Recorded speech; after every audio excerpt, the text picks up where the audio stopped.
Digital box വാങ്ങിച്ചിടുക. അതെന്താ digital ബോക്സോ? വലിയമ്മയ്ക്ക് പോലും അറിയില്ലേ ഡിജിറ്റൽ ബോക്സ് എന്താണെന്ന്. ഞാൻ പറഞ്ഞുതരാം. എനിക്കന്ന് മേടിച്ചല്ലേ. ഇതാണ് ഡിജിറ്റൽ ബോക്സ്. ഇതിന്റെ വർക്കിംഗ് എങ്ങനെയാണെന്ന് വെച്ചാൽ ഇതിനകത്ത് നമുക്ക് ഈ മേടിക്കുമ്പോൾ തന്നെ ഇതിനകത്ത് ഒരു പേന തരും. ഈ പേന വെച്ചിട്ട് നമുക്ക് ഇതുവരെ എഴുതാൻ പറ്റും. നമുക്ക്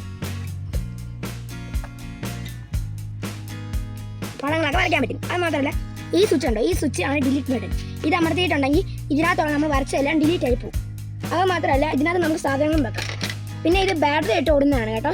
നമുക്ക് ഇത് മായ്ക്കാതെ എഴുതാനുള്ള സംഭവമൊക്കെ ആണെങ്കിൽ ഇതിനകത്ത് നമ്മൾ ഇങ്ങനെ എഴുതിയിട്ട് ഇത് അമർത്തിയിട്ടുണ്ടെങ്കിൽ ഡിലീറ്റ് ആയി പോകുമല്ലോ. നമ്മൾ ഇതിങ്ങനെ ആക്കിയിട്ട് ഇതിൻ്റെ അകത്തോട്ട് പോയിട്ട് ഇവിടെ ഒരു സ്വിച്ച് ഉണ്ട്. ഈ സ്വിച്ച് അമർത്തിയിട്ടുണ്ടെങ്കിൽ അത് നമ്മൾ അമക്കിയാലും ഡിലീറ്റ് ആവത്തില്ല. ഡിലീറ്റ് ചെയ്യണമെങ്കിൽ നമ്മൾ ഈ സ്വിച്ച് പിന്നെ താർത്തതാക്കിയിട്ട് നമുക്ക് പിന്നെ ഇത് ഇങ്ങനെ അമക്കിയാൽ ഡിലീറ്റ് ആവും. നിങ്ങൾക്ക് ഇഷ്ടമായോ ഡിജിറ്റൽ ബോക്സ്? എന്നാൽ നിങ്ങൾ ഉറപ്പായിട്ടും വാങ്ങണേ.